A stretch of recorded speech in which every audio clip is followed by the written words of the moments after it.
ನಿನ್ನ ಇಚ್ಛೆ ಏನದು ಹೇಳ್ತಾಯಿ. ನೋಡಮ್ಮೋಗಿ ಅಂಶಿದ್ಧ, ಈಗಲೇ ವಿಚಾರ ಮಾಡು.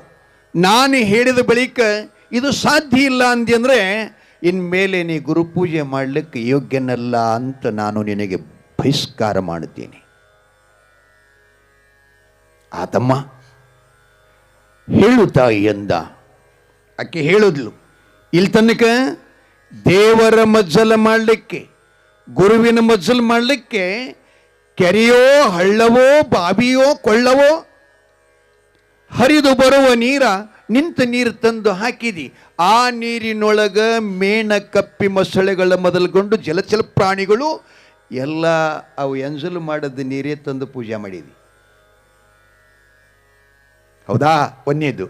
ಇನ್ನು ಎರಡನೇದು ಏನಂತಂದ್ರೆ, ಈ ಜಗತ್ತಿನೊಳಗೆ ಕಾಡಿನೊಳಗೆ ಎಷ್ಟು ಪುಷ್ಪಗಳ ಗಿಡಗಳು ಮರಗಳು ಇದಾವಲ್ಲ, ಅವುಗಳಿಗೆಲ್ಲ ಬೃಂಗಿ, ನೊಣ, ಪಾತರಿಗಿತ್ತಿ ಮುಟ್ಟುದ್ದೆ, ಹುಳ ಮುಟ್ಟುದ್ದೆ. ಅದಕ್ಕಾಗಿ ಎಂಥ ಹೂ ತರಬೇಕು ಅಂತಂದರೆ ಹುಳ ಮುಟ್ಟಲಾರದ ಹೂವು, ಇದು ಕಪ್ಪಿ ಮುಟ್ಟದ ಶೀತಾಳ, ಇವುಗಳನ್ನು ತಗೊಂಡು ಬಂದು ಪೂಜೆ ಮಾಡಬೇಕು. ನೀ ಯಾವ ಸ್ಥಳಕ್ಕೆ ಹೋಗಿ, ಯಾವ ಜಾಗಕ್ಕೆ ಹೋಗಿ, ಯಾವ ಬಾವಿಯ ಕಪ್ಪಿ ಮುಟ್ಲಾರದ ಶೀತಾಳವನ್ನು ತಗೊಂಡು ಬರ್ತೀಯೋ, ಬರುವಂಥ ದಾರಿಯೊಳಗೆ ಬಲಕಿನ ಹೆಜ್ಜೆ ಎಡಕ್ಕೆ ಕಿತ್ತಿಡಬಾರದು, ಎಡಕಿನ ಹೆಜ್ಜೆ ಬಲಕ್ಕೆ ಕಿತ್ತಿಡಬಾರದು. ನೇಟಾಗಿ ಬರಬೇಕು. ಮತ್ತು ಇದಕ್ಕೇನು 3 ವರ್ಷ, 6 ವರ್ಷ, 12 ವರ್ಷ, 24 ವರ್ಷ ಮತ್ತು 36 ವರ್ಷ ಅಂತ ಹಿಂಗೇನಾರ ತಿಳ್ಕಂಡು ಅಷ್ಟಿಲ್ಲ. ಈಗ ಸಂಧ್ಯಾ, ಈಗ ಹೊತ್ತು ಮುಣಗಿದೆಯಲ್ಲ, ನಾಳೆ ಬೆಳಗಾಗುವುದರೊಳಗನ ಏನು ಹೇಳ್ತಾಳಕಿ ಅಮ್ಮ, ಏನಂತಾಳ್ರಿ, ನಾಳೆ ಬೆಳಗಾಗುದ್ರೊಳಗನ ಆ ಹುಳ ಮುಟ್ಟಲಾರದ ಹೂವ ಕಪ್ಪಿ ಕಲಕದ ಶೀತಾಳ ತಂದು ಪೂಜೆ ಮಾಡಿದ್ರೆ ನೀನು ಹೌದು ಗುರುವಿನ ಗುಲಾಮ. ಗುರು ಸೇವಾ ಮಾಡಿದಾಗ 4 ಪ್ರಕಾರ ಅದ ರೀ. 4 ಪ್ರಕಾರ, ಒಂದೇ ಪ್ರಕಾರ ಅಲ್ಲ, 4 ಪ್ರಕಾರ ವೇದಾಂತದೊಳಗೆ ಭಾಗ ಮಾಡ್ಯಾರ ಅವರು. ಆಪ್ತ, ಅಂಗ, ಸದ್ಭಾವ, ಸ್ಥಾನ ಅಂತ. ನಿಮ್ಮ ತಿಳಿಯಂಗೆ ಹೇಳಬೇಕಾದ್ರೆ ಆಪ್ತ ಸೇವೆ ಅಂದ್ರೆ, ನೀವು ಆಪ್ತರಂತ ಯಾರಿಗಂತೀರಿಪ್ಪ? ಆಪ್ತರು ಅಂದ್ರೆ ಯಾರಿಗಂತೀವಿ ನಾವು? ಸಿದ್ದಯ್ಯಮೂರ್ತಿ ಆಪ್ತರು ಅಂದ್ರೆ ನಮ್ಮ ತಾಯಿ ತಂದೆ ಕಡೆಯಿಂದರಾಗಲಿ, ನಮ್ಮ ಹೆಂಡತಿ ಕಡೆಯಿಂದರಾಗಲಿ, ನಮ್ಮ ಅಣ್ಣ ತಮ್ಮರ ಕಡೆಯಿಂದಾಗಲಿ, ಹೀಗಿದ್ರೆ ಕೋಟಿ ಮಂದಿ ಆಗಿದ್ರು ನಮ್ಮವ್ರು ಬಂದಾರಂತಕ್ಕಂಥ ನೋಡಿದ್ರಂದ್ರೆ ಹರಿದು ಹೋಗ್ತೀರಿ ಅವ್ರ ಕಡೆ. ಮಂದಿಗೆಲ್ಲ ಬಾಜು ಮಾಡಿ ಹೋಗಿ ಅವ್ರನ್ನ ಕೈ ಹಿಡ್ಕೊಂಡು ಬಂದು ಪ್ರೀತಿಲೇ ಮಾತಾಡಿಸಿ ಮೊದಲು ಅವ್ರಿಗೆ ಊಟ ಮಾಡಿಸ್ತೀರಿ. ಇವ್ರು ನಿಮ್ಮ ಮಂದಿ ಎಲ್ಲ ನುಡುಕಿದವರು.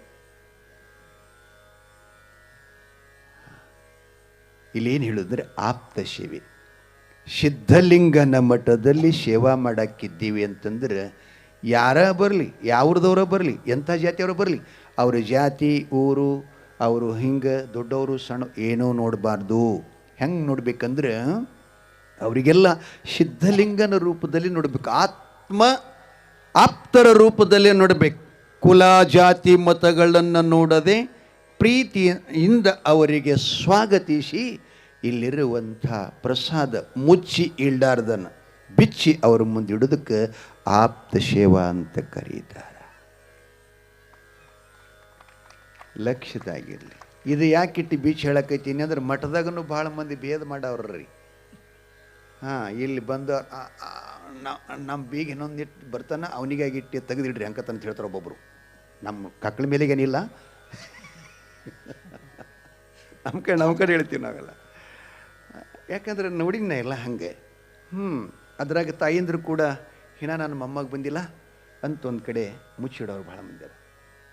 ಈ ಮಾತು ಯಾಕೆ ಹೇಳಕತ್ತೀನಿ, ಸಿದ್ಧಲಿಂಗನ ಕೃಪಾ ಆಗಬೇಕಾಗಿತ್ತು ಅಂದ್ರೆ ಎಲ್ಲ ಮಠಕ್ಕೆ ಬರೋ ಮೊಮ್ಮಕ್ಕಳು ನಮ್ಮೂನೇ. ಮಠಕ್ಕೆ ಬರೋರೆಲ್ಲ ನಮ್ಮ ಭಕ್ತರೇ. ನಾವು ಉಪವಾಸ ಇರ್ಲಿ ಖರೆ, ಬಂದವ್ರು ಉಂಡು ಹೋಗ್ಬೇಕಂತ ಭಾವ ಇರಬೇಕು. ಇದಕ್ಕೆ ಆಪ್ತ ಸೇವೆ ಅಂತ ಕರೀತಾರ. ಆಪ್ತ ಸೇವೆ ಅಂತ ಕರೀತಾರ. ಎರಡನೇದು ಆಪ್ತ ಅಂಗ. ಹಂಗಂದ್ರೆ ಯಾವ ಗುರುವಿನ ಶ್ರೀಮಠದಲ್ಲಿ ನೆರೆನಂಬಿ ಅವನ ಶ್ರೀಚರಣಕ್ಕೆ ಬಿದ್ದಿದ್ದೀದೆಯೋ ಆ ಗುರುವನ್ನು ಅವ ಏನು ಹೇಳ್ತಾನೆ, ಒಂದು ಇದು ನನ್ನ ಕಡೆಯಿಂದ ಆಗಲ್ರಿಪ್ಪ ಅನ್ನಬಾರ್ದು. ಆಗಲ್ಲ ಅಂದವ ಎಂದು ಮಠಕ್ಕೆ ಹೋಗಬಾರ್ದು. ಎಲ್ಲ ಆಗ್ತದ ಅನ್ಬೇಕು. ಕಾರಣ ನನ್ನ ಶರೀರ ಗುರುವಿನ ಶರೀರ ಬ್ಯಾರೆ ಅಲ್ಲ. ಅವನ ಹೊಲಸು ನಾಯಕ ತೊಳಿಲಿ ಅಂದ್ರೆ ಅಲ್ಲಿ ಕೆಡ್ತು ಗುರು ಶಿಷ್ಯರ ಸಂಬಂಧ. ಹೇಸ್ಕೊಳ್ಳಾರದನ ನೀನು ಹೇಳಿನಿಲ್ಲ ಶರೀಫ್ರುಗಳು ಚೆಲ್ಯಾರಂತೆ. ಹಿಂಗೆ ಭಾಳ ಜನ ಮಾಡ್ಯಾರ. ಗುರು ಚರಿತ್ರೆಯೊಳಗೆ ಬರ್ತದೆ, ದತ್ತಾತ್ರೇಯನ ಚರಿತ್ರೆಯೊಳಗೆ ಸಿದ್ಧ ಯೋಗಿ ನಾಮಧಾರಕ ಅವರೊಂದು ಸಲ ಗುರು ಪರೀಕ್ಷೆ ಮಾಡಬೇಕು. ಇವರಿಗೆಲ್ಲ ಶಿಷ್ಯರು ಎಷ್ಟರ ಮಟ್ಟಿಗೆ ಅದಾರ ಅಂತೇಳಿ ಒಮ್ಮೆ ಅವ್ರು ಹೇಳಿದ್ರಂತ ಎಲ್ಲ ಶಿಷ್ಯರಿಗೆ, ಯಪ್ಪ ನಾನು ಕಾಶಿ ಯಾತ್ರೆಗೆ ಹೋಗಬೇಕು, ನನಗಿನ್ನು 3 ತಿಂಗಳದಾಗ ಮಹಾರೋಗ ಬರುತ್ತೆ ನನ್ನ ಶರೀರಕ್ಕೆ. ಮಹಾರೋಗ ಬತ್ತು ಅಂದರೆ ಒಂದೇ ಅಲ್ಲದ್ರೊಳಗೆ ರಕ್ತಪಿತಿ, ಕಜ್ಜು, ಇಸಬ, ಗಜಕರ್ಣ, ತದ್ದು ಮತ್ತು ದಮ್ಮ ಕೆಮ್ಮಗಳು ಇವೆಷ್ಟೆಲ್ಲ ಬರ್ತಾವೆ. ನನ್ನ ಶರೀರ ಹಿಂಗೆ ನಾರ್ತದೆ. ಅಪ್ಪಗಳೇ ತಮ್ಮಗಳೇ ಹೆಂಗೆ ನಾರ್ತದಂದ್ರೆ 3 ಕಿಲೋಮೀಟ್ರ್ ತನಕ ನನ್ನ ಸುತ್ತ ಯಾರು ಹಾಯ್ಬಾರ್ದು, ಅಷ್ಟು ಡೇಂಜರ್ ಹೊಲಸಿರ್ತದೆ. ಅದಕ್ಕೆ ಪಾಪ ಎಲ್ಲ ಮಕ್ಕಳಿಗೆ ತ್ರಾಸ ಆಗಬಾರ್ದು. ನನಗೆ ಪ್ರಾರಬ್ಧ ಜನ್ಮದ ಕರ್ಮ, ಹಿಂದಿನ ಜನ್ಮದ ಕರ್ಮ ಅದು ಯಾರಿಗೆ ಬಿಡೋದಲ್ಲ. ಯಾರಿದ್ರೂ ಭೋಗಿಸಿನೇ ಹೋಗಬೇಕು. ನಾವು ಪುರಾಣ ಹೇಳ್ತಾನೆ, ಶಾಸ್ತ್ರ ಹೇಳ್ತಾನೆ, ಜ್ಞಾನಿ ಏನಂದ್ರೆ ಯಾರಿಗೆ ಬಿಡಲ್ಲದು. ನಾ ಮಾಡಿದ್ದ ಕರ್ಮ ನಾ ಉಣ್ಬೇಕಂತೇಳಿ ಡೊಳ್ನಾಗ ನಾ ಹಾಡ್ತೀನಿ, ನೀ ಮಾಡೋದು ನೀನೇ ಉಣ್ಣು. ನೀಡಬೇಡ ಯಾರಿಗೆ, ಅದು ನೀಡಾಕ ಬರೋದು ಇಲ್ಲದು. ಹಾಗಾಗಿ ತಾಯಿ ತಂದೆಗಳೇ ಅವ್ರ ಗುರುಗಳು ಹೇಳ್ತಾರೆ, ಅಪ್ಪ ಇಂಥ ಹೊಲಸಿನೊಳಗೆ ಮಕ್ಕಳಿಗೆಲ್ಲ ತ್ರಾಸ ಕೊಟ್ಟಂಗೆ ಆಗ್ತದಪ್ಪ, ನನ್ನ ಪಾಡಿಗೆ ನಾ ಹೋಗ್ತೀನಿ, ನನ್ನ ಕರ್ಮ ನಾ ಭೋಗಿಸ್ತೀನಿ, ನೀವು ಚೆನ್ನಾಗಿರ್ರಿ ಅಂತ ಹೇಳ್ದ. ಲಕ್ಷದಾಗಿಲ್ರಿ, ಗುರುಪುತ್ರರಾಗಬೇಕಾಗಿತ್ತು, ಮೋಕ್ಷ ಪಡಿಬೇಕಾಗಿತ್ತು ಅಂದ್ರೆ ಇದನ್ನು ಲಕ್ಷ ಕೊಟ್ಟು ಕೇಳ್ರಿ. ಸುಖನೂ ಅಷ್ಟೇ ಅದ, ಇದರ ಕಷ್ಟನೂ ಅಷ್ಟೇ ಅದ. ಶಿಷ್ಯರೆಲ್ಲರಂದರು, ಯಪ್ಪ ಹಂಗಿತ್ತಂದ್ರೆ ಹೋಗ್ಬಿಡ್ರಿ ಅಂದರು. ಅದ್ರಾಗೊಬ್ಬಂತಾನ, ಯಪ್ಪ ಇಷ್ಟೆಲ್ಲ ನಮ್ಮಣ್ಣ, ಯಾವ ಊರೋ ಯಾವ ದೇಶವೋ ನಮ್ಮ ತಾಯಿ ತಂದೆ ಹಡೆದು ನಿಮ್ಮ ಪಾದ ಮ್ಯಾಗಿಟ್ಟು ನಮಗಿಂತ ಅಮೂಲ್ಯವಾದಂಥ ವಿದ್ಯೆ ಕೊಟ್ಟಿದ್ದೀರಿ. ಭವದ ದುಃಖ ಹರಿದೊಗದಿರಿ, ಮಾಯಾಪಾಶ ಹರಿದೊಗದಿರಿ.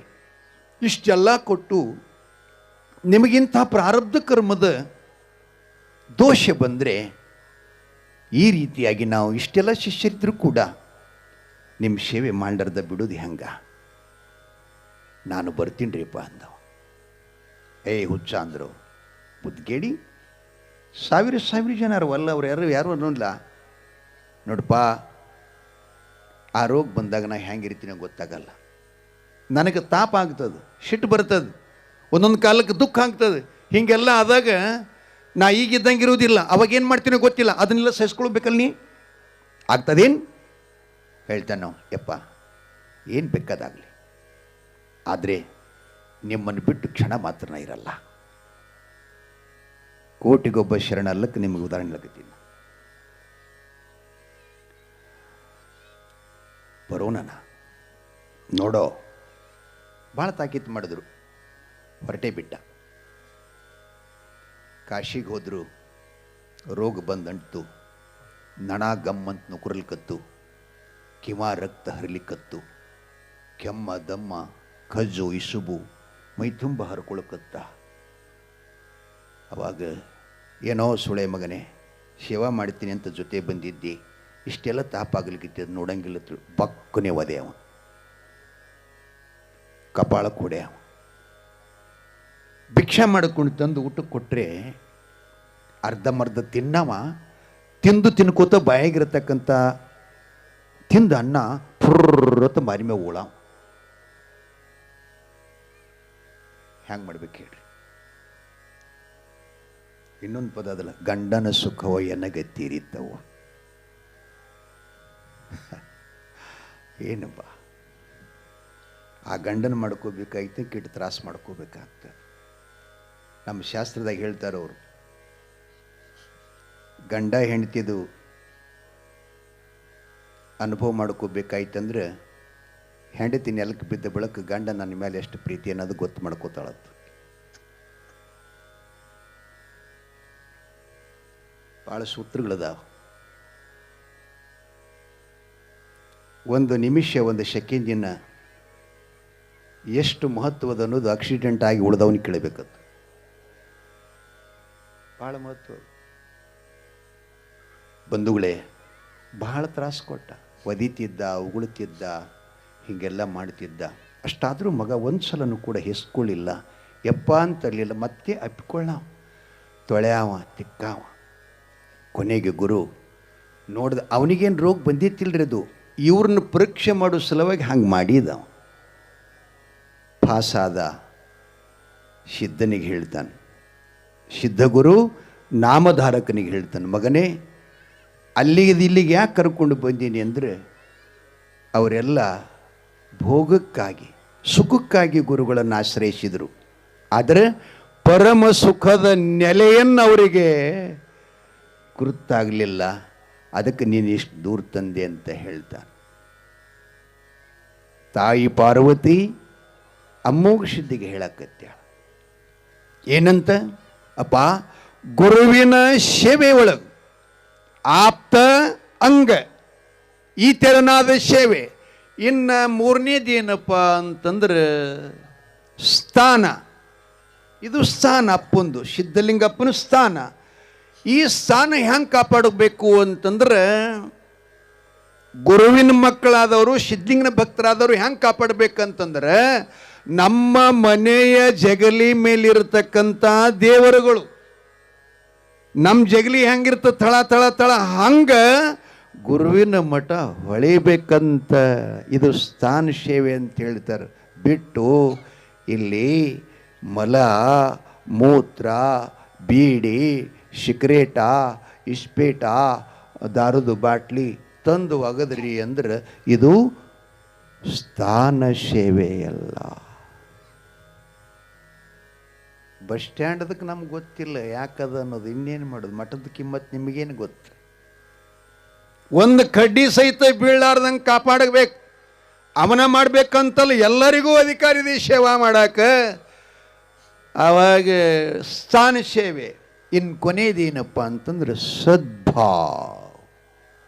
ಸದ್ಭಾವ ಅಂದ್ರೆ ಒಮ್ಮೆ ಗುರು ಅಂತ ಅವನ ನಂಬೀವಿ ನಾವು. ಅವನ ಜಾತಿ, ಕುಲ, ಊರ, ರಾಷ್ಟ್ರ, ಜಿಲ್ಲೆ, ತಾಲೂಕ, ಅವ ಎಲ್ಲಿ ಹುಟ್ಟಲ್ಲ, ಎಲ್ಲ್ಯಾಕೆ ಬರುವಲ್ಲ, ಗುರು ಅಂತ ಭಾವಿಸಿದ ಮೇಲೆ ಹೊಳ್ಳಿ ಇವ ಏನು ನಮ್ಮಂಗನ ಅದನಲ್ಲ ಹಿಂಗಂತಾರ. ಇವ ನಮ್ಮಂಗೆ ಅದಾನ, ಅವನು ದೋತ್ರ ಉಟ್ಕೋತಾನ, ರುಮಾಲ್ ಸುಟ್ಕೋತಾನ, ಬಟ್ಟೆ ಉಟ್ಕೋತಾನ. ಅವನಿಗೆ ನಮಗೇನು ಫರಕ್ ಅದ ಅತಾರಿಲ್ಲೋ ಮುತ್ಯ? ಹಿಂಗಂದ್ರೆ ಇದು ಗುರು ಸೇವೆ ಅಲ್ಲ. ಈ ನಾಲ್ಕು ತೆರನಾದ ಸೇವೆ ಒಳಗೆ ಯಾವ ಶಿಷ್ಯ ಪಾಸ್ ಆಗ್ತಾನೆ ಅವನು ಸತ್ಶಿಷ್ಯನಾಗುತ್ತಾನೆ, ಅವನು ಮೋಕ್ಷ ಪದಕ್ಕೆ ಪಾತ್ರನಾಗುತ್ತಾನೆ ಅಂತ ತಾಯಿ ಹೇಳಿದ್ಲು.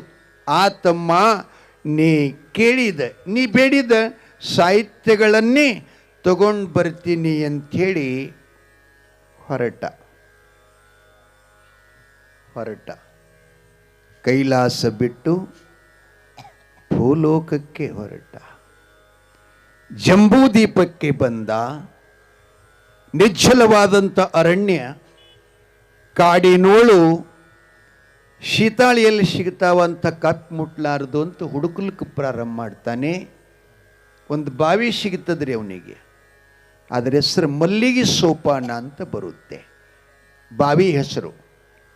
ಆ ಬಾವಿಗೆ 365 ಪಾವಟಿಗೆಗಳುಳ್ಳಂಥ ಬಾವಿ, ಅದು ಭಾಳ ಆಳವಾದಂಥ ಬಾವಿ. ಆ ಬಾವಿ ಮ್ಯಾಲ ಬಂದು ನಿಂತ್ಕೊಂಡು ಅಣಿಕಿಕ್ಕಿ ನೋಡ್ತಾನೆ, ಅಲ್ಲಿ ಕಪ್ಪಿಗಳ ಸುಳುವೇ ಇಲ್ಲ. ಅಮೋಘ ಸಿದ್ದೇಶ್ವರ ಬಹು ಸಂತೋಷಪಟ್ಟು ಇದು ಸದ್ಗುರುನಾಥನಿಗೆ ಯೋಗ್ಯವಾದಂಥ ಶುದ್ಧೋದಕ ಅಥವಾ ಶೀತಾಳ ಅಂತ ಭಾವಿಸಿ ಇನ್ನೇನು ಬಾವಿ ಒಳಗೆ ಇಡಿಬೇಕಂತಿದ್ದ ಆ ಬಾವಿಗೊಂದು 7 ಹೆಡೆಯ ಶರ್ಪ ಕಾವಲಾಗಿತ್ತಂತ್ರಿ. ಅಲ್ಲಿ ಹಾರುವ ನೊಣ ಮೊದಲುಗಂಡು ಜಿಗಿಯುವ ಜಿಂಕೆ ಅಥವಾ ಇವು ಜಿಟ್ಟಿ ಅಂತಿರ್ತಾವಲ್ಲ ಇಂಥವುಗಳನ್ನು ಬಾವಿ ಒಳಗೆ ಬೀಳಲಾರ್ದಂಗೆ ಕಪ್ಪಿಗರೆ ಕಡಿಗಿಡ್ರಿ ಅದು ಹಿಂಗೆ ಹೋಗಲಾರ್ದಂಗೆ ಕಾವಲು ಮಾಡ್ತಿತ್ತಂತ. ಆ ಹಾವು ಇವನ್ ಕಾಲಿನ ಸಪ್ಪಳ ಕೇಳಿ ಯಾರೋ ನೀನೋ ಶರ್ಪ ಕೇಳ್ತು. ಹಾವಿಗೆ ಕಿವಿ ಇಲ್ರಿ, ನಾಲಿಗೆ ಮ್ಯಾಗಿಂದನ ಮನುಷ್ಯರ ಶಬ್ದ ಬರೋದು ಹೋಗೋದು ತಿಳ್ಕೊತದ, ಕಿವಿ ಇಲ್ಲ ಅದಕ್ಕೆ ಏನಂದ್ರಪ್ಪ ಅದಕ್ಕೆ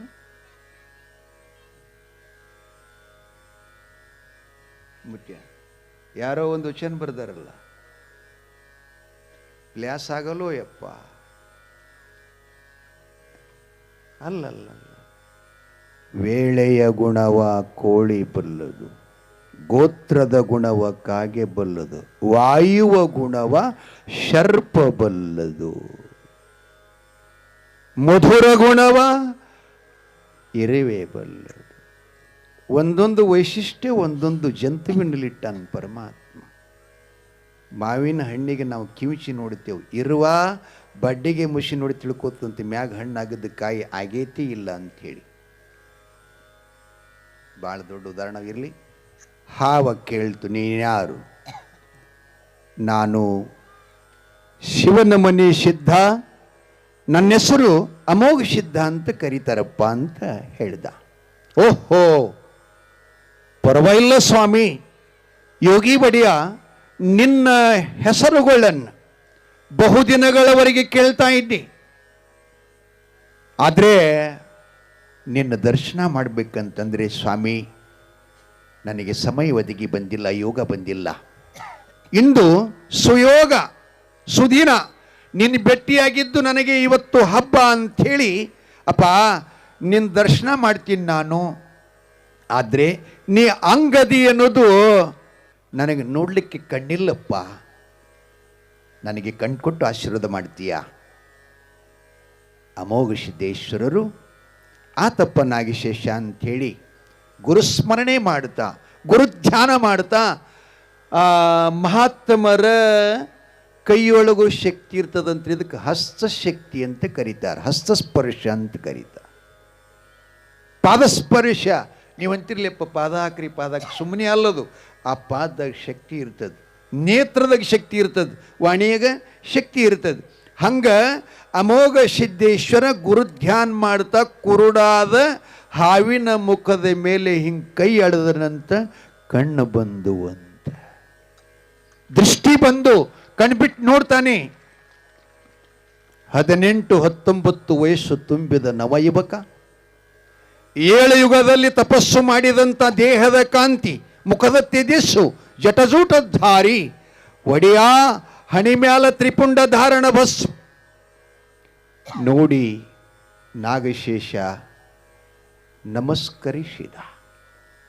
ಅಪ್ಪ, ಇಂಥ ದಟ್ಟವಾದಂಥ ಅರಣ್ಯದಲ್ಲಿ ಜಟ್ಟಿ ಜೊಂಡ್ಗ ಮೊದಲ್ಕೊಂಡು ಇರುವೆ ಮೊದಲ್ಕೊಂಡು ಹಾರುವ ನೊಣಗಳ ಮೊದಲ್ಗಂಡಿಲ್ಲಿ ಯಾರೂ ಹಾಯುವುದಿಲ್ಲ, ನೀನು ಯಾಕೆ ಬಂದಿ, ಎದುರುಸ್ಕರವಾಗಿ ಬಂದಿ ಅಂತ ಕೇಳಿದಾಗೆ ಅಮೋಘ ಸಿದ್ಧ ಹೇಳ್ತಾನೆ, ಅಪ್ಪ ಗುರುವಿಗೆ ಕಪ್ಪೆ ಮುಟ್ಟಲಾರದ ಶೀತಾಳ ಬೇಕಾಗಿದ್ದಾವ, ಅದಕ್ಕೆ ನಮ್ಮಮ್ಮನ ಆಜ್ಞೆ ಆಗಿದೆ, ತಗೊಂಡು ಹೋಗ್ಬೇಕಂತ ಬಂದೆ. ಈ ಬಾವಿ ನೋಡಿದ ಕ್ಷಣ ಇಲ್ಲಿ ಕಪ್ಪಿಲ್ಲ ಅಂತ ನನಗೆ ಅನಿಸ್ತು, ತಿಳ್ಕೊಂಡೆ. ಅದಕ್ಕೆ ಈ ಬಾವಿ ಶೀತಾಳ ತುಂಬ್ಕೋತೀನಿ ಅಂದ್ಕೊಳ್ಳೆ, ಧಾರಾಳವಾಗಿ ಸರಳವಾಗಿ ಯಾರು ಭಯ ಇಲ್ದನ ಹೋಗಪ್ಪ ನೀ ದರ್ಶನ ಕೊಟ್ಟಿ ಅಂತ ಆದಿಶೇಷ ಮಲ್ಲಿಗೆ ಸೋಪಾನ ಬಾವಿಯ ಕಾವಲುಗಾರ ಒಳಗೆ ಬಿಡ್ತಾನೆ, ಪಾವುಟಿಗಿಳಿತಾನೆ, ಆ ಬಳಿಕ ನೀರ ವರತಿ ಮಾಡ್ತಾನೆ, ಶೀತಾಳ ತುಂಬ್ಕೋತಾನೆ. ತುಂಬುತ್ತಿದ್ದ ಪಾರ್ವತಿ ಮ್ಯಾಗಿಂದ ನೋಡ್ತಾನೇ ಇದ್ಲು. ನೋಡಕ್ಕೆ ಅಂದ್ಲು, ಬಪ್ಪರೆ ಮಗನೇ ಇನ್ನು ಶೀತಾಳ ತುಂಬ್ಕೋತಾನಂಥೇಳಿ ಹಿಂಗೆ ಕೈ ಮಾಡಿ ಕಪ್ಪಿ ಮಾಡಿದಳು ಕೈಯಾಗ. ಬಂಗಾರದ ಕಪ್ಪಿ ಮಾಡಿ ಬೀಸಿ ಬಾಮ್ಯಾಗ ಒಗದ್ಬಿಟ್ಲು. ಆ ಕಪ್ಪಿ ಕೌಡ್ರು ಅದ್ರ ಕೋತು ಬಂದು ಬಿತ್ತು. ಅಮೋಘಸಿದ್ದ ನಿರಾಶ ಆಗ್ತಾನೆ. ಬಂದ ಕಾರ್ಯ ಯಶಸ್ವಿ ಆಗಲಿಲ್ಲ. ತುಂಬಿದ ಶೀತಾಳ ಮರಳಿ ಸುರುವುದ. ಇನ್ನೇನು ಕಪ್ಪು ಮುಡ್ತಲ್ಲ, ಇದು ಬರುದಿಲ್ಲ ಗುರುಪೂಜಕ್ಕಂತ ಮರಳಿ ಪಾವಟಿಗೆ ಹತ್ತಿದ್ದ. ಆ ಬಾವ್ಯಾಗ 7 ಮಂದಿ ದೇವಕನ್ಯೆಯರಿದ್ರು. ರಂಭಾ, ಉರ್ವಶಿ, ತಿಲೋತ್ತಮೆ ಅಂಥೇಳಿ 5 ಜನ ದೇವಕನ್ಯರು. ನೀವು ಅವ್ರಿಗೆ ಜಕಣ್ಯರು ಅಂತೀರಿ ನೋಡ್ರಿ ನಿಮ್ಮ ಭಾಷೆದಾಗ. ಜಕಣ್ಯರು ಅಮೋಘ ಸಿದ್ಧನಗ ನೋಡಿದ್ರು. ಅವರು ನೋಡಿ 5 ಜನ ನೀರಿನೊಳಗಿಂದ ಎದ್ದು ಕೈ ಜೋಡಿಸಿ ಅಂತಾರೆ, ಯೋಗಿ ಒಡೆಯ ಅಮೋಘ ಸಿದ್ಧನೇ, ಯುಗ ಯುಗ ಪರ್ಯಂತರವಾಗಿ ನಿನ್ನ ನಾಮ ಸದಾ ಕೇಳ್ತಾ ಇದ್ದೀವಿ. ನಿನ್ನ ದರ್ಶನ ನಮಗಾಗಿತ್ತಿಲ್ಲಪ್ಪ, ನಿನ್ನ ದರ್ಶನದಿಂದ ಧನ್ಯರಾಗಿದ್ದೀವಿ. ಅದಕ್ಕೆ ನಮಗೇನಾದರೂ ಒಂದು ಜಾಜ ಕೊಡಬೇಕಪ್ಪ.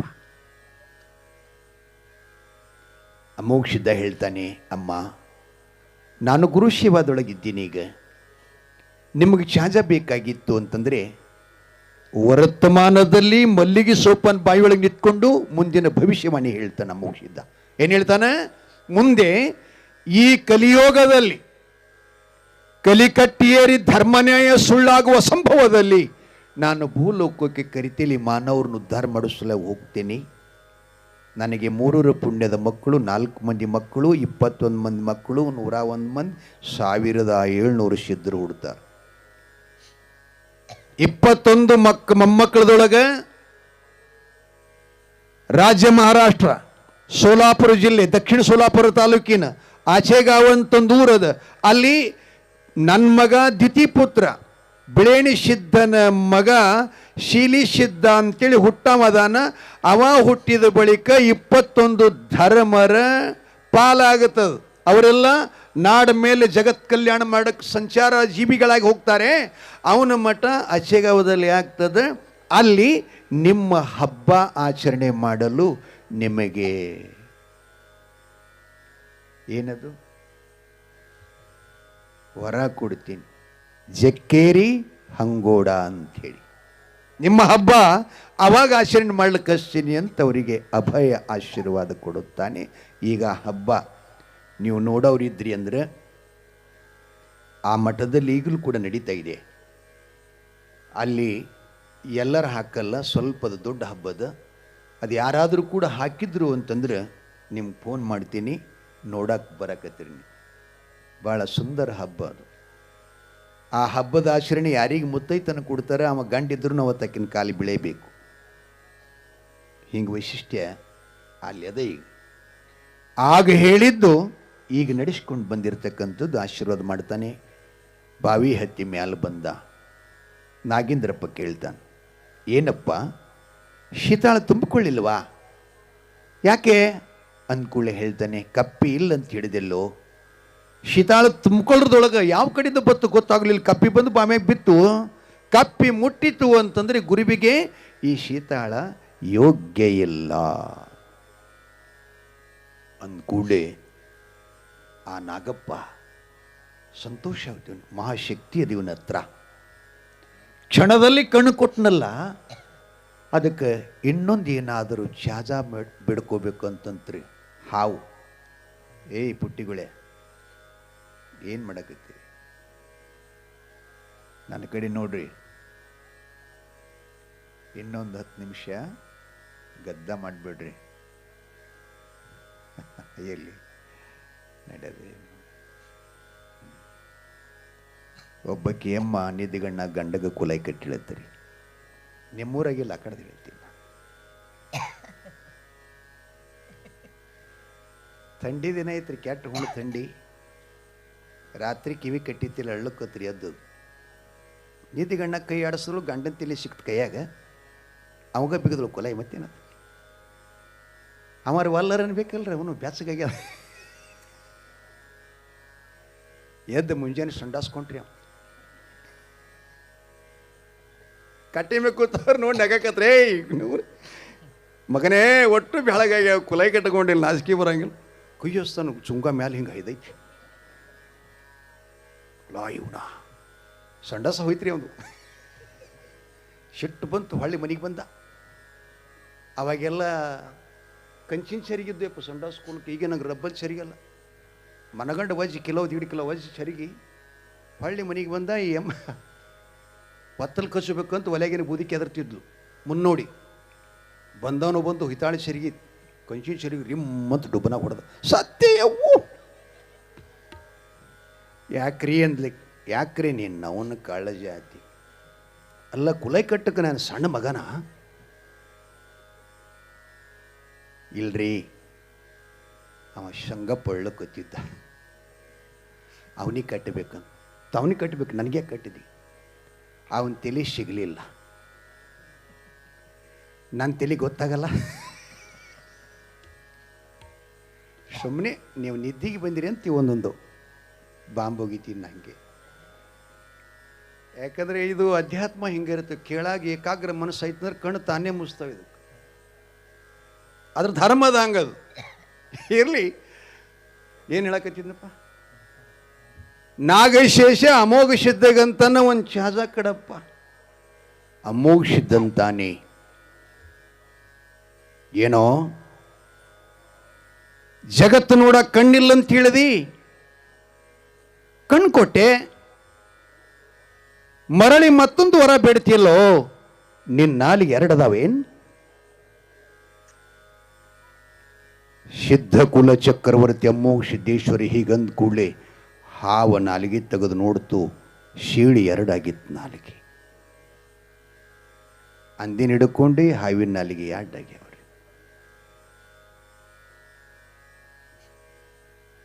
ತಪ್ಪಾಯಿತು ತಂದೆ, ನಾನು 2 ನುಡಿದು ತಪ್ಪಾಯಿತು, ನನಗೆ ಆಶೀರ್ವಾದ ಮಾಡಂದ ಕೂಡಲೇ ಅಮೋಘ ಸಿದ್ದೇಶ್ವರ ಹೇಳ್ತಾನೆ, ಅಪ್ಪ ನಾಗಪ್ಪ, ಕಲಿಯುಗದಲ್ಲಿ 12 ಅಮಾವಾಸ್ಯೆ 12 ಹುಣ್ಣಿಮೆ ಅಂತ ಪರಮಾತ್ಮ ಪಂಚಾಂಗ ಬರಿತಾನ. ಆ ಬಳಿಕ ಮಣ್ಣೆತ್ತಿನ ಅಮಾವಾಸ್ಯೆ ಆಗದ ಕೂಡಲೇ ಪಂಚಮಿ ಅಂತ ಬರುತ್ತದೆ ಅಮಾವಾಸ್ಯೆ. ಆ ಪಂಚಮಿಗೆ ಅಮಾವಾಸ್ಯೆ ಆದ 5ನೇ ದಿವಸಕ್ಕೆ ನಾನು ಒಂದು ಹಬ್ಬ ನಿರ್ಮಾಣ ಮಾಡ್ತೀನಿ, ನಾಗ ಪಂಚಮಿ ಅಂತ. ಪ್ರತಿಪದ, ದ್ವಿತೀಯ, ತೃತೀಯ, ಚತುರ್ಥಿ, ಪಂಚಮಿ. ಅಮಾವಾಸ್ಯೆ ಆದ ಮರುದಿನ ಪ್ರತಿಪದ ರೀ. ಅದು ಪಂಚಾಂಗದಾಗ ಹೆಚ್ಚು ಕಡಿಮೆ ಐತೆ ಅಂದ್ರೆ ಪ್ರತಿಪದ ದ್ವಿತೀಯ 2 ಬರ್ತಾವೆ. ಇರಲಿ, ಆ ಪಂಚಮಿಯ ದಿನದಂದು ಪಂಚಮಿಯ ಹಬ್ಬ ಅಂತ ಆಚರಣೆ ಮಾಡಿ ಅತ್ತೆ ಮನೆಯ ಸೊಸೆಯಂದಿರು, ತವರೂರಿನ ಹೆಣ್ಮಕ್ಕಳು ಆ ಪಂಚಮಿ ಹಬ್ಬವನ್ನು ಆಚರಣೆ ಮಾಡಿ ಹಣ್ಣುಲು ಹಾಕಿ ಹುತ್ತಿಗೆ ಹಾಲು ಎರೆದು ಉಪವಾಸ ಬಿಡುವಂಥ ಹಬ್ಬ ಆಚರಣೆ ಮಾಡುತ್ತದೆ. ಆಶೀರ್ವಾದ ಮಾಡಿದ. ಇನ್ನು ಶೀತಾಳ್ ನೋಡ್ಬೇಕಲ್ಲ, ಸಮಯ ಆಗ್ಯದ್ರಿ, 10 ಗಂಟೆ ಆಗ್ಯದ. ಬಿಡಾಮನಿ ಹೇಳ,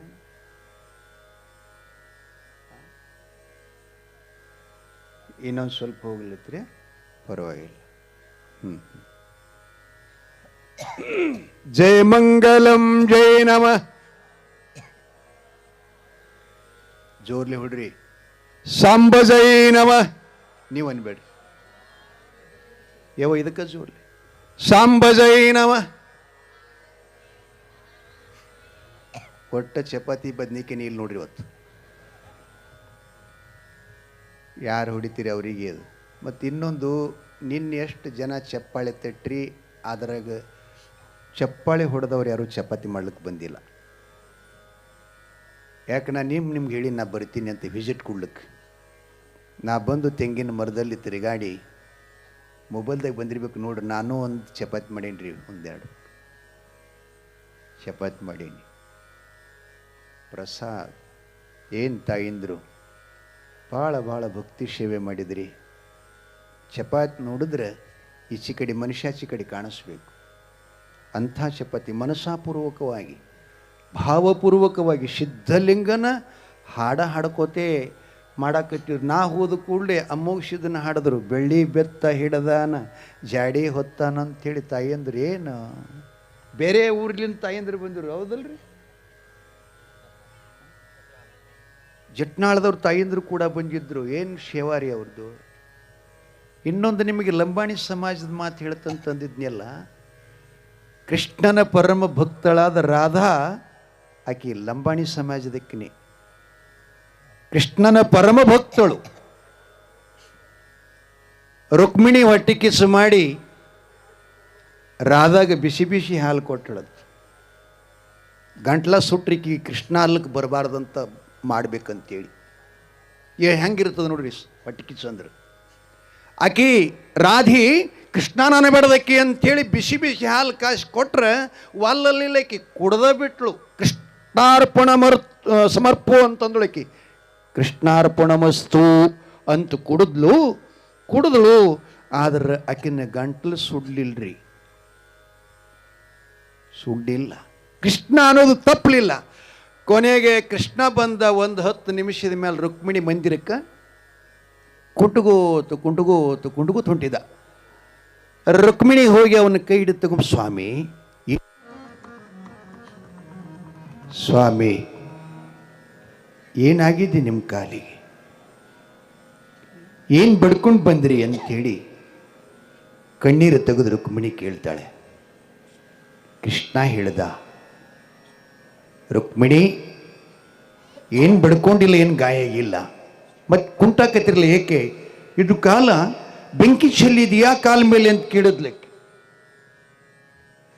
ಎಲ್ಲ ಸುಟ್ಟಿದೆಯಲ್ಲ ಅಂದ್ಕೊಳ್ಳೆ ಕೃಷ್ಣ ಹೇಳ್ತಾನೆ, ರುಕ್ಮಿಣಿ ಏನಿಲ್ಲ, ನೀ ರಾಧೆಗೆ ಆಕಿನ ಗಂಟ್ಲ ಸುಡ್ಲಿ ಅಂತ ಬಿಸಿ ಹಾಲು ಕೊಟ್ಟಿದೆಯಲ್ಲ,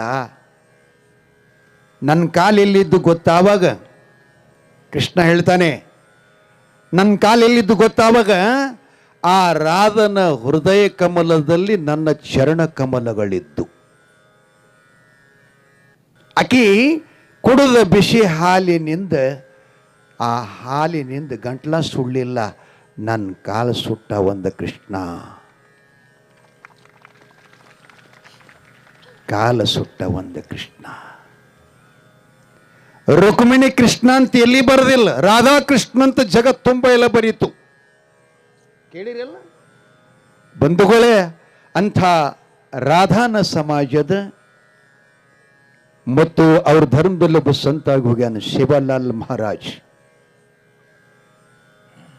ಅದು ಅಲ್ಲದನ ಇದು ನೋಡೋ ಪುಟ್ಯ, ಕರೆಂಟ್ ಬಂದ್ ಮಾಡಿರೋದು.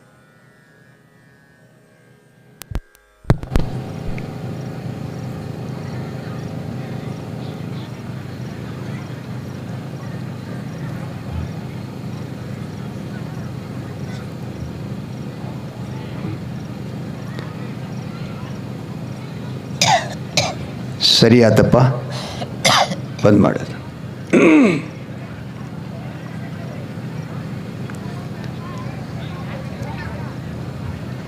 ರಮಣಾದೇವಿ, ಸೇವಾಲಾಲ್, ಅದನ್ನೊಂದು ಪುರಾಣ ಅದು. ಅವ್ರ ಕಕ್ಕಳ ಮೇಲೆ ಲಂಬಾಣಿ ಸಮಾಜದವ್ರು ಹಚ್ಚದ್ರಂದ್ರೆ ಅಲ್ಲಿ ಒಂದು ಸಲ ಹೇಳಬೇಕದು ಪುರಾಣ. ದೊಡ್ಡ ಪುರಾಣ, ಭಾಳ ಸುಂದರ ಪುರಾಣ. ಸೇವಾಲಾಲ್ ದೊಡ್ಡ ಸಂತ. ಸಿದ್ಲಿಂಗ ಮುಟ್ಟೆಲ್ಲ ಲೀಲಾನ ಇಷ್ಟು ಅದ್ಭುತದ್ರಿ. ತನ್ನ ಸೇವಾ ಯಾರ ಕಡೆಯಿಂದ ಯಾರಿಗೆ ಹೆಚ್ಚಿ ಹ್ಯಾಂಗೆ ಮಾಡ್ಕೋಬೇಕು ಅನ್ನೋದು ಆ ತಂತ್ರ ನಮ್ಗೆ ಯಾರಿಗೂ ತಿಳಿದಿಲ್ಲ. ಇದು 103 ವರ್ಷಗಳ ಹಿಂದೆ ಲಚ್ಚಾಣದಲ್ಲಿ ಮಾಡಿದಂಥ ಗುರುವಿನ ಥೇರ ಅದಕ್ಕೆ ಎಣ್ಣೆ ಹಚ್ಚುವಂಥ ಶಿವ. ಕಕ್ಕಳ ಮೇಲೆ ಒಳಗೆ ಯಾರು ಇರಲಿಕ್ಕಿಲ್ಲ ಏನು? ಭಗವಂತರೇಗೌಡ್ರು ಸಿದ್ಲಿಂಗ ಅವರನ್ನ ಪ್ರೀತಿ ಮಾಡಿದ್ದಾನೆ. ನನ್ನ ತೇರಿನ ಎಣ್ಣೆ ಹಚ್ಚುವಂಥ ಸೇವಾ ಅದು ನಿಮಗೆ ಮೀಸಲಾಗಿರತಕ್ಕಂಥದ್ದು ಅಂತ. ತಮ್ಮ ಧರ್ಮದ ಪ್ರಕಾರ ಅವರು ಅವನ್ನ ಹಾಡ್ತಾ ಕುಣಿಯುತ್ತಾ ಬಂದು ಯಾವಾಗ ತೇರಿಗೆ ಬಂದವರು ನಮಸ್ಕಾರ ಮಾಡ್ತಾರೆ ಆವಾಗನ ಲಚ್ಚಾಣದಿಂದ ಗುರು ಸಿದ್ಧಲಿಂಗ ಗೊಂಗೆ ಹುಳದ ರೂಪದಲ್ಲಿ ಬಂದು ತೇರಿಗೆ ಸ್ಪರ್ಶ ಮಾಡಿದಾಗನ ತೇರ ಸಾಗುತ್ತೆ. ಅಂತಹ ಸೇವೆ ನಮ್ಮ ಲಂಬಾಣಿ ಸಮಾಜದ LT ನಂಬರ್ 1 ತಾಂಡ ಕಕ್ಕಳ ಮೇಲೆ ಅವ್ರಿಗೆ ಕೂಡ ನಾವು ಕೃತಜ್ಞತೆ ಹೇಳಬೇಕಾಗ್ತದೆ. ಸಾದಾ ಕೆಲಸ ಒಂದು ದೀಪವಾಗಿ ಬಾ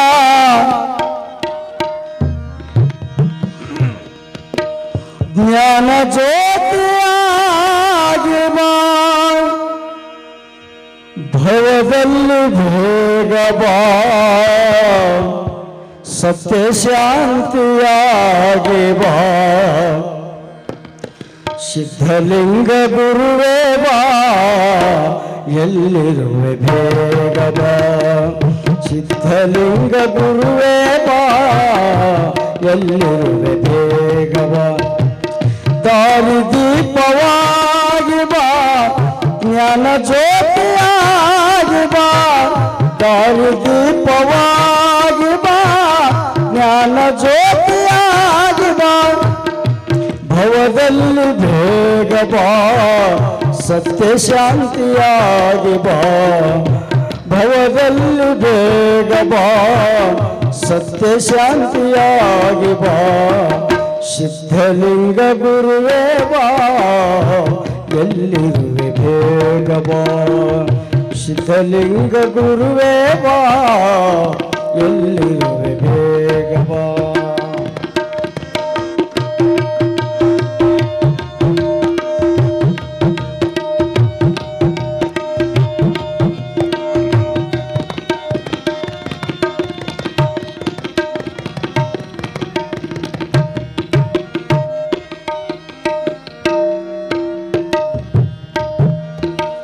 ಕರ್ಮ ತುಂಬಿಕೊಂಡಿದೆ ಧರ್ಮ ಇಲ್ಲದಾಗಿದೆ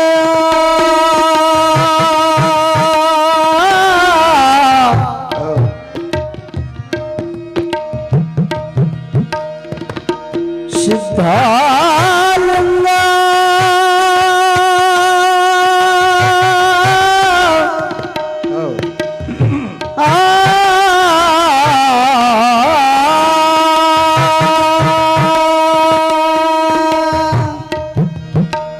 ಕರ್ಮ ತುಂಬಿಕೊಂಡಿದೆ ಧರ್ಮ ಇಲ್ಲದಾಗಿದೆ ಕರ್ಮ ತುಂಬಿಕೊಂಡಿದೆ ಧರ್ಮ ಇಲ್ಲದಾಗಿದೆ ಸತ್ಯ ಶಾಂತಿ ನೀತಿಗೆ ಬೆಲೆ ಇಲ್ಲದಾಗಿದೆ ಸತ್ಯ ಶಾಂತಿ ನೀತಿಗೆ ಬೆಲೆ ಇಲ್ಲದಾಗಿದೆ ಬಾಳುದಂತು ಹೇ ತಂದೆ ದರ್ಶನ ನೀಡುವ ಬಾಳುದಂತು ಹೇ ತಂದೆ ದರ್ಶನ ನೀಡುವ ಸಿದ್ಧಲಿಂಗ ಗುರುವೇ ಬಾ ಎಲ್ಲಿರುವೆ ಬೇಗ ಬಾ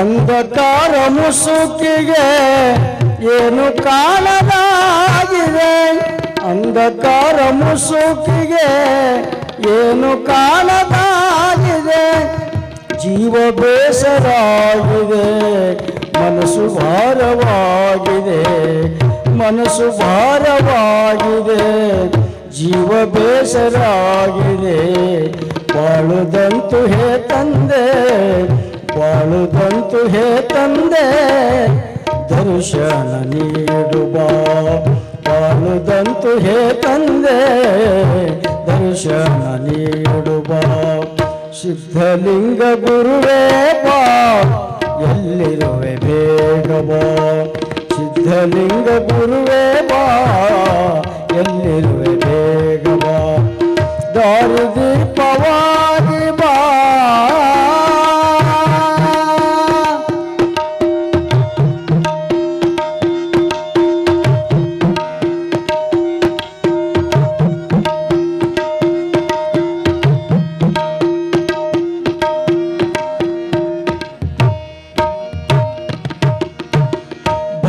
ಜನರು ಕಾಯುತ್ತಿದೆ ಮತ್ತೊಮ್ಮೆ ಭವಕ್ಕೆ ಬಾ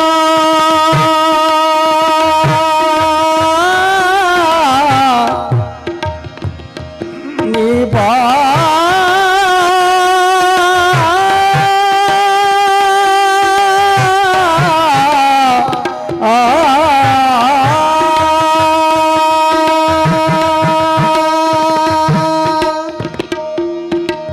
ಭಕ್ತ ಜನರು ಕಾಯುತ್ತಿದೆ ಮತ್ತೊಮ್ಮೆ ಭವಕ್ಕೆ ಬಾ ಕಕ್ಕಳ ಮೇಲೆ ಭಕ್ತ ಜನರು ಕಾಯುತ್ತಿದೆ ಮತ್ತೊಮ್ಮೆ ಭವಕ್ಕೆ ಬಾ ಅಂಧಕಾರ ಅಳಿಸಲು ಸತ್ಯ ಶಾಂತಿಯಾಗಿ ಬಾ ಅಂಧಕಾರ ಬೆಳಗಲು ಸತ್ಯ ಶಾಂತಿಯಾಗಿ ಬಾ ಬಾಳುದಂತು ಹೇ ತಂದೆ ದರ್ಶನ ನೀಡು ಬಾ ಬಾಳುದಂತು ಹೇ ತಂದೆ ದರ್ಶನ ನೀಡು ಬಾ ಸಿದ್ಧಲಿಂಗ ಗುರುವೇ ಬಾ ಎಲ್ಲಿರುವೆ ಬೇಗ ಬಾ ದಾರಿ ದೀಪವಾಗಿ ಬಾ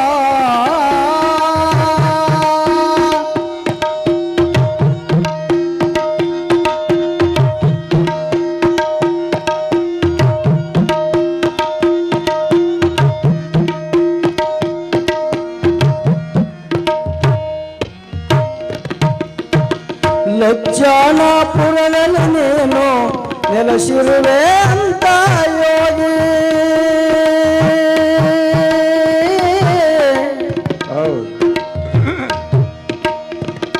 ಸಿದ್ಧಲಿಂಗ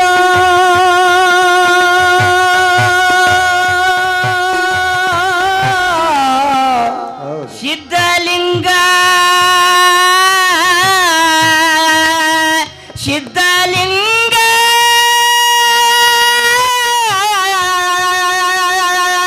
ಸಿದ್ಧಲಿಂಗ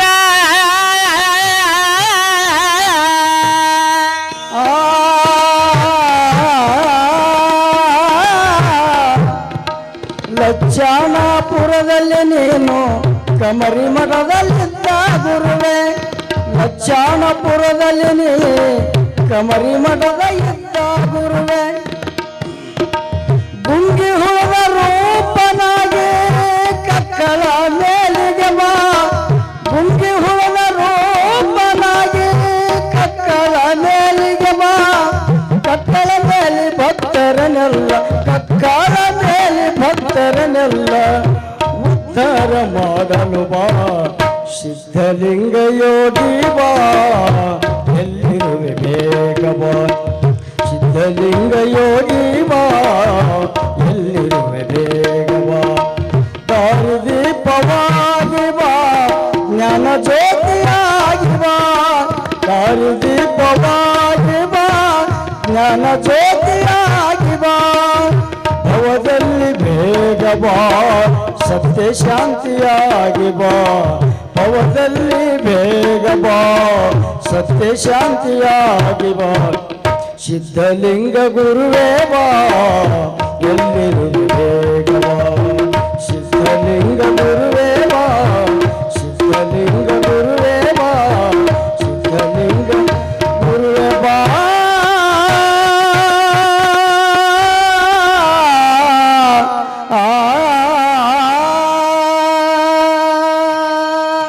ಶರಣೋ ಶಂಕರ ಸಿದ್ಧಲಿಂಗ ಮಹಾರಾಜಕ್ಕೆ ಏಳು ಕೋಟಿ ಎಲ್ಲ ಲಿಂಗೇಶ್ವರ ಮಹಾರಾಜಕ್ಕೆ ಇಟ್ಟಾದರೂ ಜಯ ಹೊದಿಲಾರ್ದವರು ಮಹಾರಾಜಕ್ಕೆ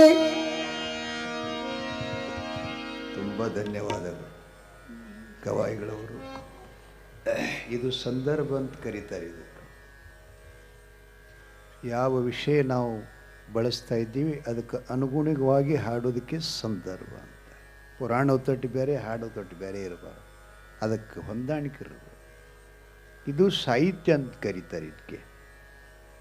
ತಾಯಿ ತಂದಿಗಳೇ, ನಾನು ನಮ್ಮ ಥೇರಿನ ಭಕ್ತಾದಿಗಳು ತಾಂಡಾದವ್ರನ್ನ ವರ್ಣನ ಮಾಡ್ತಾ ಇದ್ದೀವಲ್ಲ, ನಾ ಮಾಡಿಲ್ಲ, ಇಡೀ ಕಕ್ಕಳ ಮಿಡಿ ಕ್ಷೇತ್ರ ಮಾಡುತ್ತೆ. ನಾವೊಬ್ಬನೇ ಮಾಡಲ್ಲ. ತಾಯಿ ತಂದೆ ಬರೇ ಮೇಲೆ ಮಕ್ಕಳೆಲ್ಲ ಮ್ಯಾಲೇರಿ ಅಂತ ಉರಿ ಬಿಸ್ಲಾಗ ಒಂದು ಬ್ಯಾರಲ್ ಎಣ್ಣೆ ಸುರಿಬೇಕ ಸಾದಾ ಮಾತೇನು.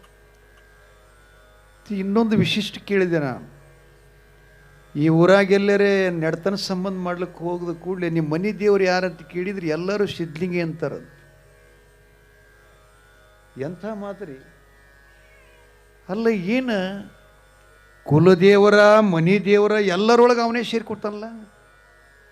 ಎಂಥ ಆಶ್ಚರ್ಯ ಸಂಗತಿ ಬಂಧುಗಳೇ. ಇನ್ನೊಂದು ಅವ್ರ ಬಗ್ಗೆ ಹೇಳಬೇಕಂದ್ರೆ, ಈ ಕಡೆ ಜಗದ್ಗುರು ತಿಂಟಿಣಿ ಮೌನೇಶ ಹತ್ರ ಒಂದು ಸುರಪುರ ತಾಲೂಕಿನೊಳಗೆ ಬೇಲಾಪುರ ತಾಂಡ ಮತ್ತು ಕಕ್ಕೇರಿ ದೊಡ್ಡಿ ಅಂತ ಬರ್ತಾವೆ. ನಾನು ಸಂಚಾರ ಮಾಡ್ತೀನಿ ಆ ಕಡೆ ಎಲ್ಲ. ಆ ಕಕ್ಕೇರಿ ದೊಡ್ಡಿ ಒಳಗೆ ಅಮೋಘಸಿದನ ಮಠ ಇದೆ. ಅದು ಎಲ್ಲಿ ಅಂತ ತಾಂಡದಾಗ ಅವರೇ ಪೂಜೆ ಮಾಡೋದು. ಅಮೋಘಸಿದನ ಬಲಕ್ಕೆ ಭೂತಾಳಿಸಿದ್ದ, ಅಮೋಘಸಿದ್ದ. ಲಂಬಾಣಿಯವ್ರ ಮನೆಯಾಗನ ಡೊಳ್ಳ, ಮೂರೆಣ್ಣಿನ ಜಾಡಿ, ಬೆತ್ತ, ಬಂಡ್ರ ಚೀಲ ಎಲ್ಲ ಅದಾವ. ನಾನು ಆ ಕಾರ್ಯಕ್ರಮಕ್ಕೆ ಹೋದಾಗ ಒಂದು ಸಲ ಆ ಕಡೆ ಹೋದೆ. ನಾನು ಒಂದೊಂದು ಸಾಧು ಒಬ್ಬಲ್ಲಿ ಗುಂಪ ಹಾಕಿದ್ದ, ನಾನು ಕರ್ಕೊಂಡು ಹೋದ. ಕಕ್ಕೇರಿ ದುಡ್ಡಿದ್ದ ಮತ್ತು ಬೇಲಾಪುರ ತಾಂಡದ ಬಳಕು. ಯಪ್ಪ ಇಲ್ಲೊಂದು ಅಮೋಘಸಿದನ ಮಠ ಇದೆ, ನಿಮ್ಗೆ ಗುರ್ತಿದ್ದೀರಿ ಅಂತ ಕೇಳ್ದ. ಇಲ್ಲಪ್ಪ ಅಂತಂದೆ. ನಡ್ರಿಯಪ್ಪ ಅಲ್ಲಿ ಹೋಗೋಣ ಅಂತ ಕೇಳಿ ಹೋದೆವು. ಹೋಗಿ ನೋಡಿದವ್ರಿ, ಭವ್ಯವಾದ ಮಂದಿರ, ಗದ್ದಿಗೆ, ಕಂಚು ಬೆಳ್ಳಿ ನಮಕ. ಆಶ್ಚರ್ಯ ಅನ್ನಿಸ್ತು ನಮಗೆ. ಇಲ್ಲಿ ನಮ್ಮ ಒಡೆಯರು ಯಾರಿಲ್ಲ, ನಮ್ಮ ವಂಶನೂ ಇಲ್ಲ, ನಿಮಗೆ ಇಲ್ಲಿ ದೇವ್ರು ಹೆಂಗೆ ಬಂದ ಅಂತಂದು ಕೂಡಲೇ ಒಂದು ಮುದುಕಿ ಹೇಳ್ತು, ಯಪ್ಪ ಮುತ್ಯ, 3 ತೆಲಿಗಳ ಹಿಂದೆ ನಮ್ಮ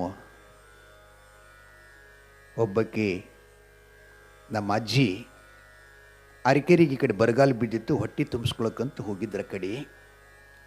ಅಲ್ಲೆಲ್ಲ ನಮ್ಮ ಬೀಗ್ರದಾರ. ಅಲ್ಲಿ ಅರಕೆರೆ ಗುಡ್ಡ ಅಂತ ಕೇಳಿ ಆಕಿನೂ ಕೂಡ ಗುಡ್ಡಕ್ಕೆ ಹೋದ್ಲಂತ ತಮಾಷೆಗೆ. ಆ ಮುತ್ತೇನೇನು ನೋಡಿದ್ಲಲ್ಲ, ನೋಡಿ ಮುದುಕಿ ಅಳ್ಳಾಕತ್ತಂತ.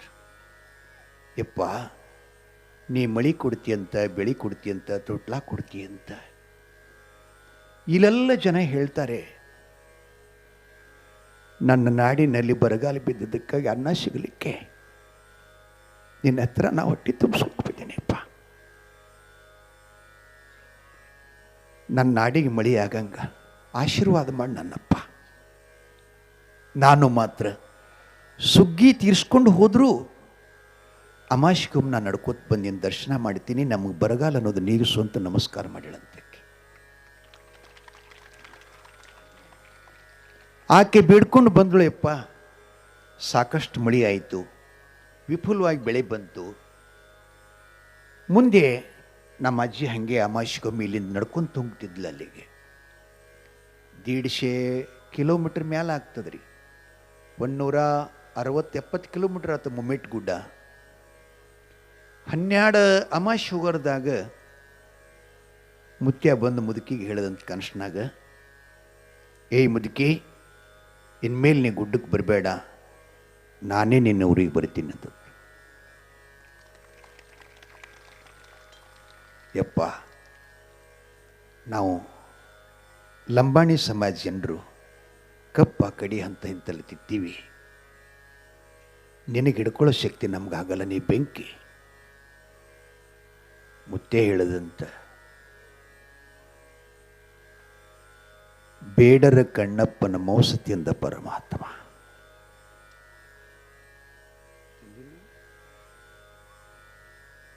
ಚೋಳ ದೇಶದಲ್ಲಿ ಬೇಡರ ಕಣ್ಣಪ್ಪನ ಮೌಸ್ ತೆಗೆದೋಗದೇನ್? ಮುದುಕಿ, ನಿನ್ನ ಭಕ್ತಿ ಹಣ್ಣಾಗ್ಯದ. ಕಾಯಿ ಹಣ್ಣಾಯ್ತಂದ್ರೆ ಗಿಣಿಗೆ ಪತ್ರ ಹಾಕುವ ಅವಶ್ಯಕತೆ ಇಲ್ಲ. ನಾ ಬರ್ತೀನಿ, ನಿನ್ನ ಗುಡಿಸಲು ಮುಂದೊಂದು ಬನ್ನಿ ಗಿಡ ಅದ. ಆ ಬನ್ನಿ ಗಿಡದ ಕೆಳಗೆ ಮುಂಜಾನೆ ಹೋಗಾರದಾಗ ಒಂದು ಶಿಲಾಮೂರ್ತಿ ಆಗ್ತದೆ, ಅದ್ರ ಮೇಲೆ ಭಂಡಾರ ಚೆಲ್ತಿರ್ತದೆ. ನಾ ಬಂದಿನೇ ತಿಳ್ಕೊ ಅಂತ ಹೇಳಿದ್ರಂತ. ಆಯ್ತಪ್ಪ ಅಂತ ಮುದುಕಿ ಮುಂಜಾನೆ ಬಂದು ನೋಡೋ ತನಕ ಅವ ಏನು ಹಿಡಿದ ಅಷ್ಟೆಲ್ಲ ಇತ್ತು. ಅದೇ ಬನ್ನಿ ಗಿಡ ತೆಳಗನ್ನ ಯಪ್ಪ ಗುಡಿ ಕಟ್ಟಿ ಆಕಿನ ಮೊಮ್ಮಕ್ಕಳು ಸಿದ್ಧಟಿಗೆ ಮಾಡ್ಕೊತ ಬಂದರು, ಹೇಳಿಕೆ ಹೇಳ್ಕೊತ ಬಂದರು. ಈಗ ಅವ ಮೂರನೇ ತಿಳಿಯವಂತ ನಂಗೆ ತೋರಿಸ್ತು ಮುದಕ್ಕೆ. ಇದ್ರ ಕಾರಣ ಏನು ಅಂದರೆ ಜಾತಿ ನೋಡ್ತಾನೆ ಅಂತ ದೇವ್ರ, ಯಾ ಜಾತಿ ಅದಾನೆ ಅಂತ ದೇವ್ರ ಯಾರಿಗಾರು ಹೇಳಕ್ಕೆ ಬರ್ತದೇನು? ಬರೋದಿಲ್ಲ ತಾಯಿ ತಂದೆಗಳೇ. ಏನು ನೋಡ್ತಾನೆ ದೇವ್ರ ಅಂದ್ರೆ ಭಾವ ನೋಡ್ತಾನ, ಭಕ್ತಿ ನೋಡ್ತಾನ, ನಮ್ಮ ನಿರ್ಮಲ ಮನಸ್ಸು ನೋಡ್ತಾನೆ. ನೀವು ಹೋದ್ರಿ ಅಂದ್ರೆ ತಿಂತಿಣಿ ಜಾತ್ರೆಗೆ ಅದು ಹೋದ್ರಿ ಅಂದ್ರೆ ಅಲ್ಲಿ ಬೇಲಾಪುರ ತಾಂಡ ಅಂತ ಕೇಳ್ರಿ, ಬಸ್ ಹೋಗ್ತಾವ. ಒಂದು ವೇಳೆ ಬೈಕ್ ತೊಗೊಂಡು ಹೋಗ್ರಿ ಅಂದ್ರೂ ಕೂಡ ನೋಡಿ ಬರೀ ಅಲ್ಲೆಲ್ಲ ತಾಂಡದವರೇ ಪೂಜೆ ಮಾಡ್ತಾರೆ, ತಾಂಡದವರೇ ಹೇಳಿಕೆ ಹೇಳ್ತಾರೆ, ತಾಂಡದವರೇ ಜಾತ್ರೆ ಮಾಡ್ತಾರೆ. ದೇವಾ ಆತ ಭಾವಸಂಭೂತ ಅಂತ ಹೇಳ್ತಾ ಸಮಯ ಬಹಳಾಗಿದೆ. ಮತ್ತೆ ನಾಳೆ ಉಳಿದ ಭಾಗ ನೋಡೋಣ.